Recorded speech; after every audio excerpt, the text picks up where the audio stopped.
Boy, episode 5 was a ways away. So it's been nearly 2 weeks since the last one came out, and that's probably a little over 2 weeks since I was recording them because I recorded all 4 of the first ones in the same day.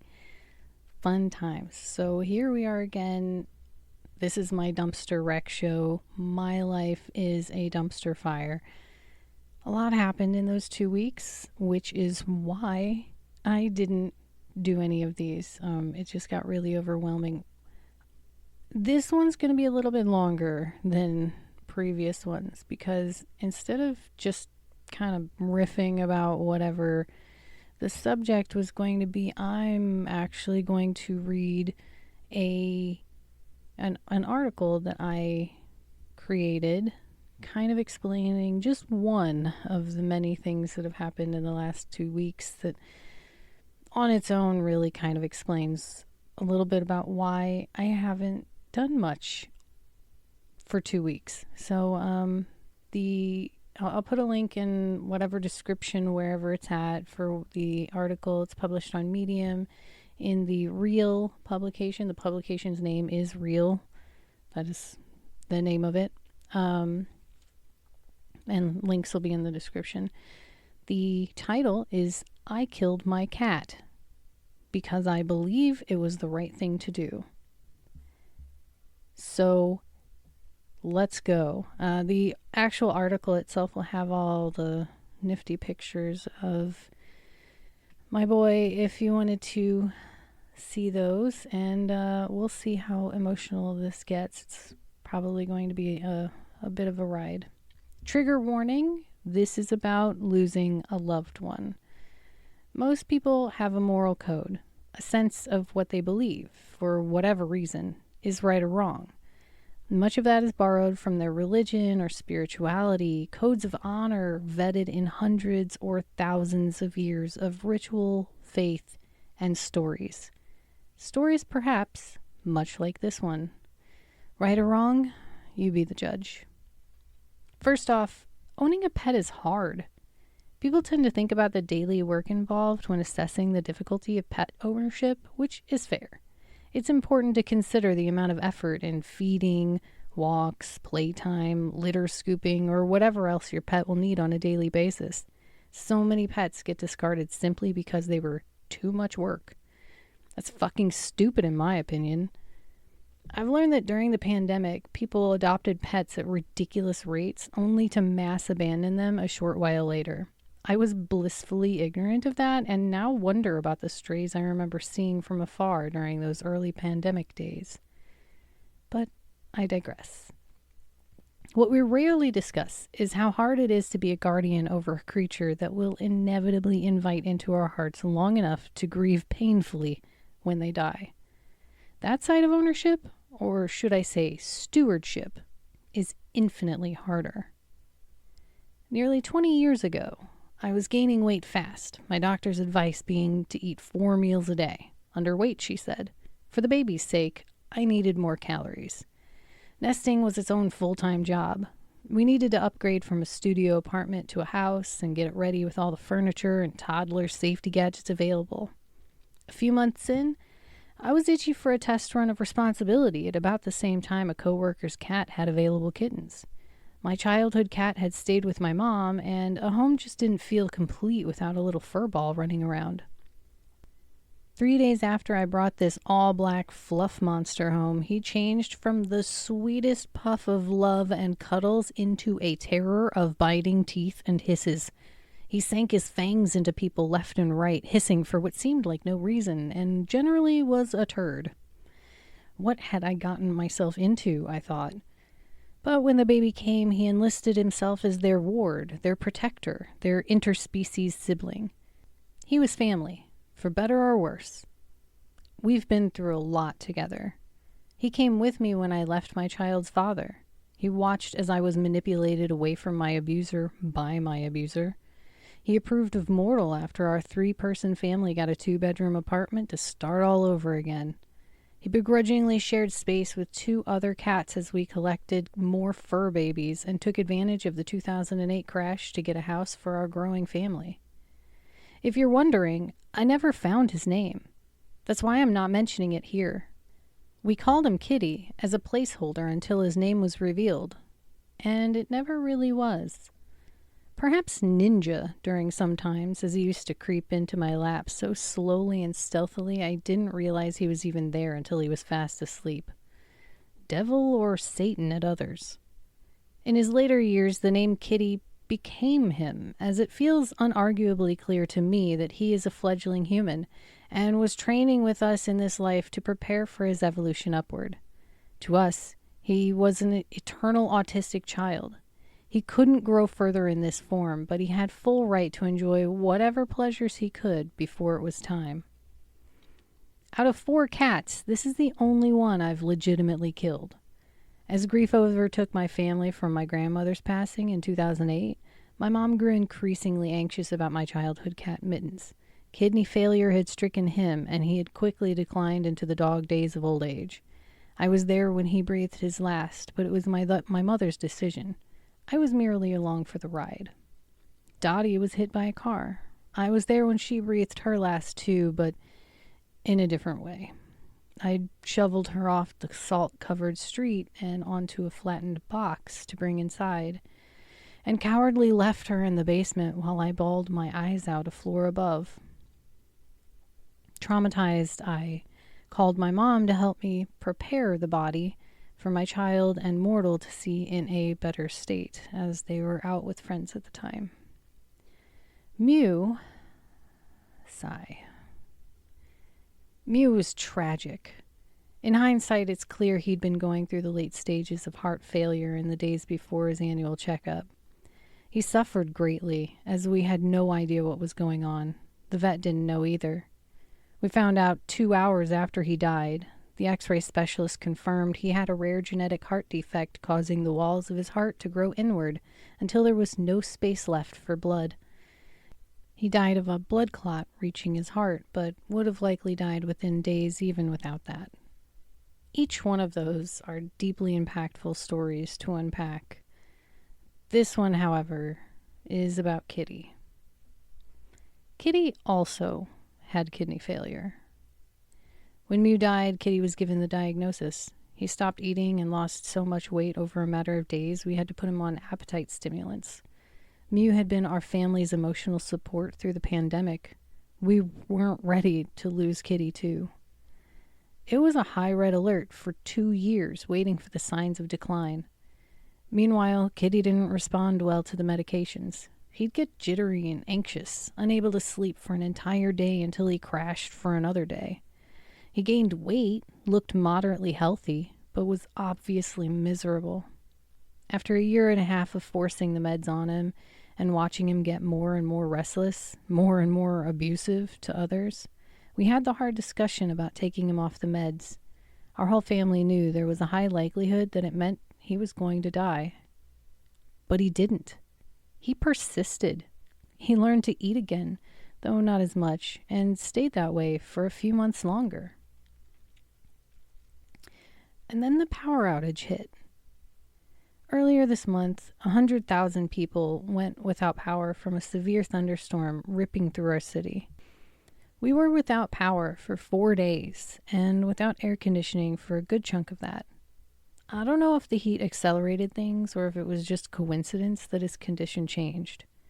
Whatever the case, he started peeing a lot and yowling in waves. This had happened a few times before, the likely passing of kidney stones. Once a month maybe, if that. Those were brief. This was not. We couldn't take him to the vet, by the way. He had a history of seizures nearly every time, and honestly, we weren't sure he could survive another one. Getting into a carrier was a last resort option for when it was his time to go. He had enough to worry about without adding that kind of fear to whatever life he had left.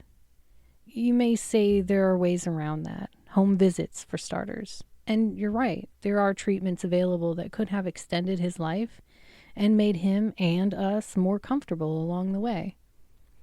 However, we're not in that income bracket. We live paycheck to paycheck, and now that Mortal's overtime ran out, we're no longer at least even breaking even. While there were points in our lives we could have afforded more, we simply couldn't now. As his yowling continued, we stayed the course. One stone passed, and then he was normal for a day. Then two. I don't know how many happened since then, as they started blending together as one big kidney stone roller coaster. One night, it got bad. I wrote most of this on the last night, just before his last visit to the vet. Between moments of responsibility and cuddles, I tapped out much of these words to help me confront and express what I was going through at the time. The night prior, he'd been howling off and on for a day. We thought he was upset that we couldn't give him the food he wanted because we couldn't get it anymore. And then the low, hollow yowls came out. The ones I came to understand as a warning before a particularly large vomit would occur, without the yuck. Instead, the yowls and howls just persisted endlessly. Something was wrong. Very wrong. He was restless. I didn't notice until he'd been screaming over a day already that he hadn't slept at all. Not once. In fact, he refused lap time for more than a few minutes and was constantly laying down and jumping back up again all over the house. Keep in mind, I wasn't trailing him everywhere. He was bouncing from room to room. When I asked, no one else had seen him sleep either. He'd been too stressed out to lay down for longer than a few minutes. He also started venturing into the kitchen, a place he'd historically been terrified of, howling out the back window. When the doors didn't open, he began howling out the front window. My partner, who prefers that I refer to him as Ghost, started having flashbacks of Mew seeking the exits mere hours before he died. After roughly 36 hours, Kitty finally passed that stone. He was exhausted, literally passing out the moment he felt comfortable enough to lay next to me. But by that point, I'd already made the decision to kill him. The decision to euthanize is a moral/spiritual decision. Whether you follow a religion, cult, or science, when we ask ourselves when it's time, we're looking to a code inside us to judge right from wrong and guide us to a decision we can live with. Whether we're comfortable with God's commandments or a logical approach to the quality of life, it's a sacred question and a subjective answer. That day, I realized how incredibly complex and nuanced my beliefs are by asking myself that very question. I won't go into the specifics here because that's far too lengthy to be fair to Kitty. But I believe in reincarnation.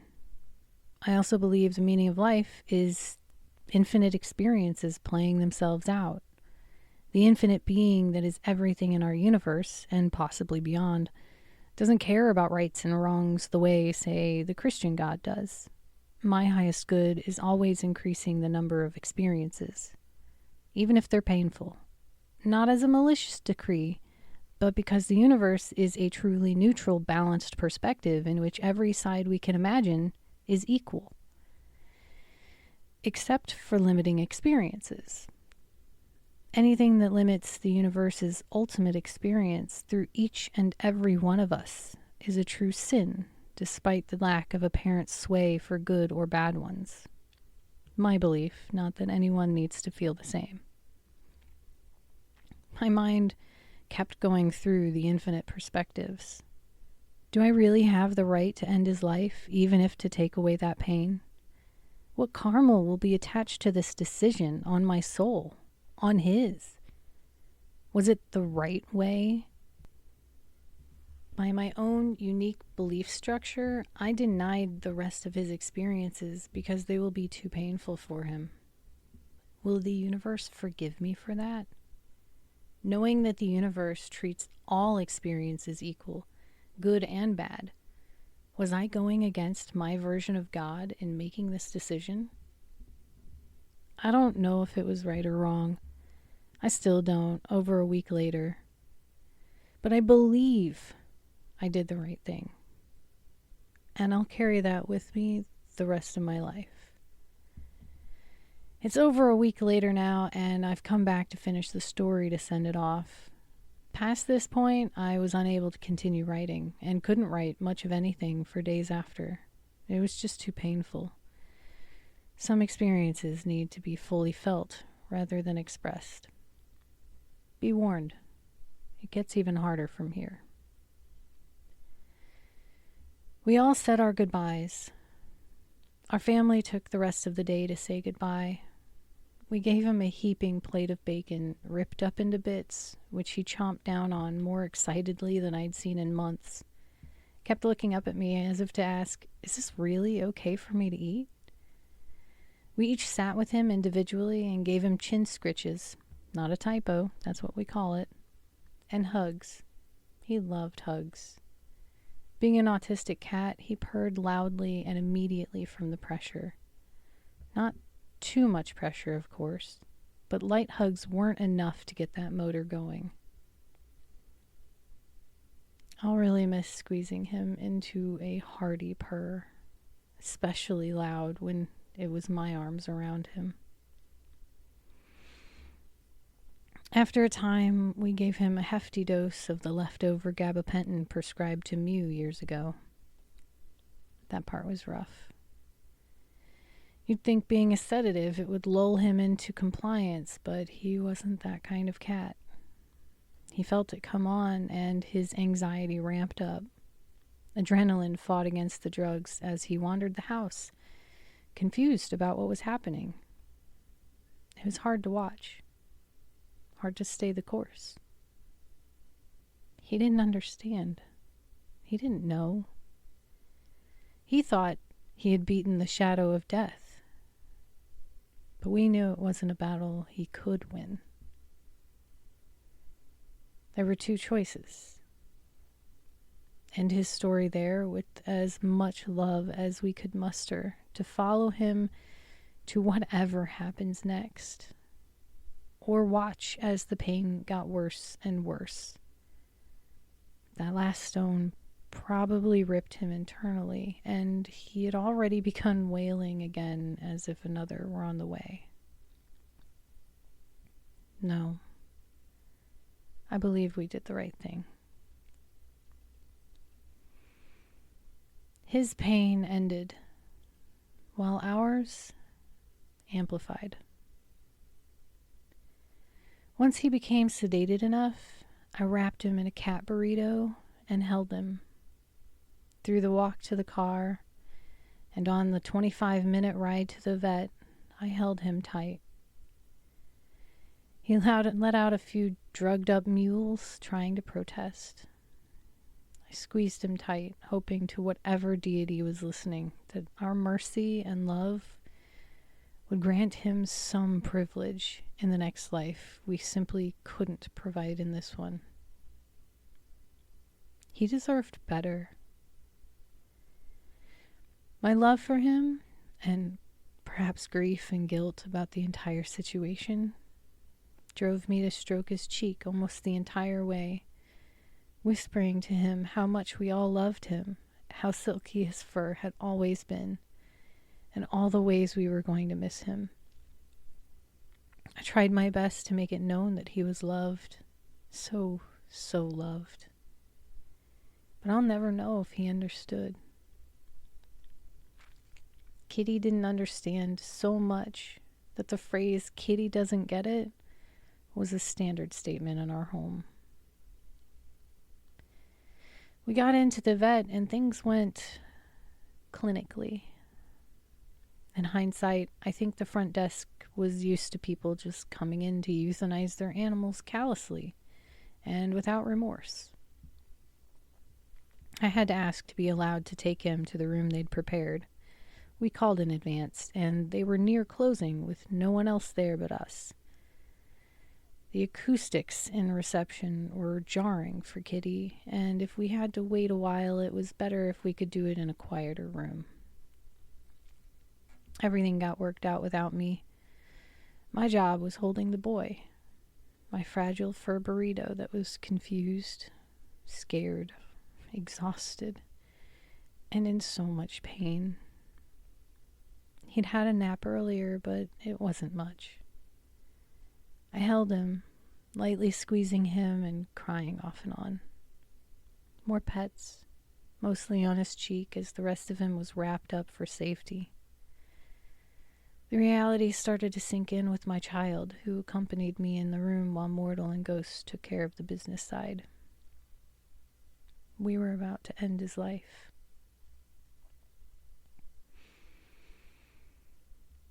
They offered us time to say goodbye, but we'd been doing that all day. It was time. The longer he was there, the more scared and confused he would be, and we all wanted him to take the love we'd been pouring into him all day to the beyond, rather than the fear of those last moments.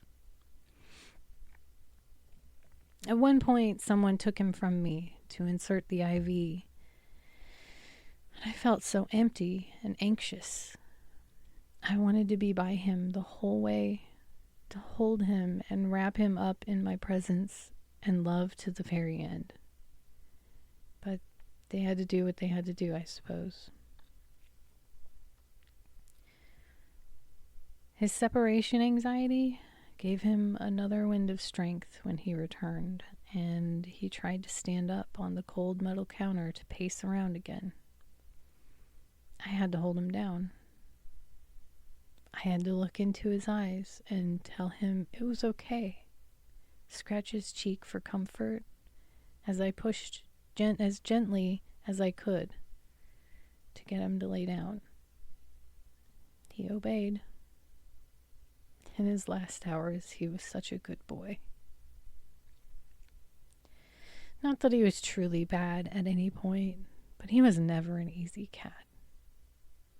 We had gotten used to him freaking out at pill time, screaming at all hours of day and night, and being adamant about not laying down or being at the vet at all. His compliance still sends an arrow through my heart. Did he understand? Or was he simply too tired? Or did he trust me so completely that he accepted my will? The nurse came in with the fatal syringe, and as it began to work through him, I told him one last time, I don't know what happens. Whatever is next, I don't know. But wherever you go, please remember you were so, so loved. So many tears. We all cried. The nurse cried. We watched as he faded away. Still laying in such an uncomfortable position, we eventually had to move him for our own sanity. What had I done? He was gone. There was no going back. The decision had been made. I had been repeating that the entire day. The decision was made. There was only forward, and the will of the universe was behind me on it. Or at least that's how it had felt up to that moment. After he was gone, and I took my hands away from his still warm fur, I was just a small woman in the sea of a vast universe of chaos raining down on me from all sides. Was it right? Was I wrong? Did I just kill my best friend? The only being that had seen me through the last 20 years of life? Did he know how much I loved him? Did I show him enough? Would he remember the love? Or would his soul carry the unfairness of it all? The thoughts were endless. Panic set in and worked overtime on my mind and heart. When I look at things objectively, I honestly didn't appreciate him enough while he was here. I know that. I hate that, but I know that it is true. But I'm only human too. I can't be perfect. I can't always give up my lap every moment of the day for my dying, sick kitty, even though that's literally all he ever wanted near the end. I had to do things for my sanity, my health, and also the rest of the family too. It wasn't possible to appreciate him enough. He deserved more than any of us were capable. And yet, I think that's probably true of most people and all animals. None of us truly get what we deserve. I hope I showed him enough. Enough to know that I loved him, that he wasn't just a burden, but also a valuable part of our family. Enough to know that he will be missed, is missed, terribly so by all of us. Whatever happens to him, his soul, the quantum consciousness of his atomic structure, whatever, I just hope that the part of him that continues existing carries that love that he evoked within all of us. He taught me to be a better person, and I think we taught him to be better too. I don't think anyone could have asked for better from a stewardship. Maybe in time it will feel more right, but I think I'll always carry this feeling that I killed him. There's no way to know how much longer he would have lasted or how much pain he would have gone through. But I made the decision to end his suffering, and I will have to find a way to live with that. My family might have made the decision with me, or at least in degree disagree. But inside my mind, my heart, my soul, I killed my cat. I truly am a monster. With all the love I possess, rest in peace, buddy. We don't tend to use the word kill when talking about this sort of thing. Instead, we put them down to sleep or simply euthanize them. Flowery words that in most cases I agree with dampening the harshness of the word's effects. But not here, not now. That's not how I feel. I didn't feel like I put him to sleep. I killed him. He felt alive and wanted to fight. I know that. Even though he barely did the things he loved anymore. No sunbeam naps, no cat grill naps. Look it up, it's a thing. No looking out the window, and rarely even lap naps. He wasn't enjoying life. And yet he was still fighting. I have to believe he was fighting endlessly for me, for us, to remain our vigilant protector as long as he still breathed. Using those words to smooth the harshness feels like making it easier. The words hurt less, and so it's easier to swallow the decision and action they're describing. I don't think it should ever be easy.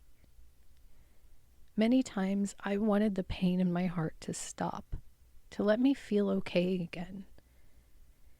And yet, as I slowly sat eating my sad bacon ramen, so named from using the same batch of bacon used for his last meal, I felt at peace within my grief. The feelings were still there, still wrapped around me and coursing through me like a tsunami of emotions. But it felt right. It was right for me to feel pain. to be so emotionally destroyed by his passing and conflicted by the morality of my part in the decision. Without that, I think it would be all too easy to become callous about it and lose perspective. That was a life. He was alive. The fact that it was so hard to kill him means the situation was clearly dire enough to warrant doing so. And so I will keep that feeling with me into the next stewardship, whenever that may be. I'll do my best to remember when it's time to let that one go and to feel it all. I hope it never gets easier.